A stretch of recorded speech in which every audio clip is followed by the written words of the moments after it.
Hi guys, it's Rich and welcome to my vlog. So for today's video ay pupunta naman tayo dun sa isang store na kilala ko na bilihan ng Rolex. Ayan, so maiksi lang tong clip na gagawin ko na to guys, or tong video na to kasi madami kasing mga customer talaga dun. So kaya hindi ako pwedeng mag-video ng matagal. Ayan, so may mga video lang ako na gagawin, mga maliliit lang. So papakita ko sa inyo kung magkano din ba yung mga presyo ng mga used na Rolex doon sa store na yon. Ayan guys, so ito yung mga Rolex nilang relo. Ang gaganda. Ayan, so may ganito ako before. Ayan yung relo niyan. At yan yung mga price guys. Ayan, so i-times nyo lang yan sa 0.40 or 0.38. At yan ay magiging price niya. Ayan. So here din mga Rolex din ito. Ang gaganda. Ayan oh. Ang gaganda. Kasi Diyos ko, nakakalula talaga ang presyo. Yung mga Rolex. Itong mga Rolex nila guys na collection. Ayan. So ito ay nasa ano na. Nasa second floor. Ayan. So ang ganda pa nitong Rolex na to oh. Alam ko mga gold yan guys. Yung mga nandyan sa ano niya. Ito din maganda din to. White gold yan. May white gold yung Rolex. Mura na to. Oh. And kasi pang lalaki to na size kaya mas mahal talaga yung mga panlalaki. And dito din, ayan. Ito mga bagong model na yun ng Rolex.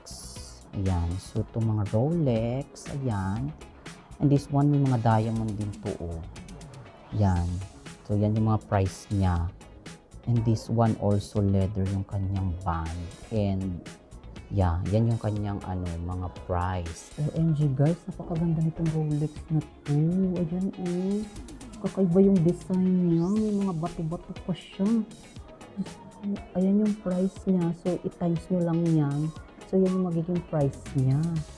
Yan. So, times yan sa 0.40, 0.38. Yan yung magiging price niya.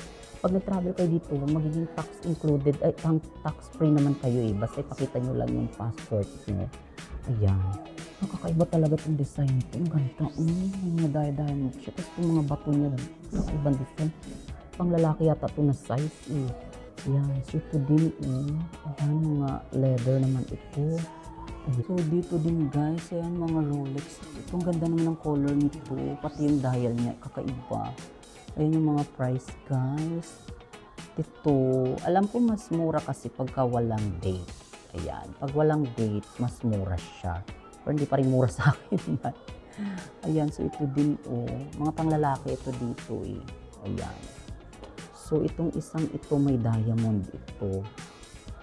Mga white gold yan, guys. Yan yung mga price nila. Ito gold. Gold lahat itong Rolex na to. Ganda.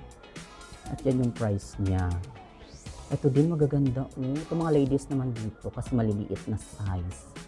Yan, so yung price niya, ayan na din, nasa baba na. Itong ganda din itong relong to. Ayan, ang ganda nito. Oh. And also yung nandoon, ayan. Ang gaganda talaga. Itong blue na to, ano to? Ay, kakaibang design nito. Ang ganda. Yan yung price niya, oh. Sa 1,600,000. So, itong mga size nila, ito maganda itong black na to. Para siyang Roman. Ito din guys, ang ganda nitong Rolex na to. Magkano daw siya? Nasa 1,350,000 plus tax. Nasa 1,400,000 something na siya. May box na yan at saka ang alam ko meron na din yung guarantee siguro nakasama. Ang ganda pa niyan guys. So, sobrang linis niyan. Para siyang mother of pearl yung kanyang dial. At saka may mga diamond yan guys, yung ganyang design. At white gold yan siya lahat. Ayan guys, so napakita ko na sa inyo yung bilihan ng mga Rolex. Ayan. So mga used na yun, pero ang gaganda pa rin, di ba? And so di na ako nakapag-outro doon kasi nga, ang dami na rin kasing mga tao. Ayan. So yun lang guys. So thank you so much for watching and see you in my next vlog. Bye!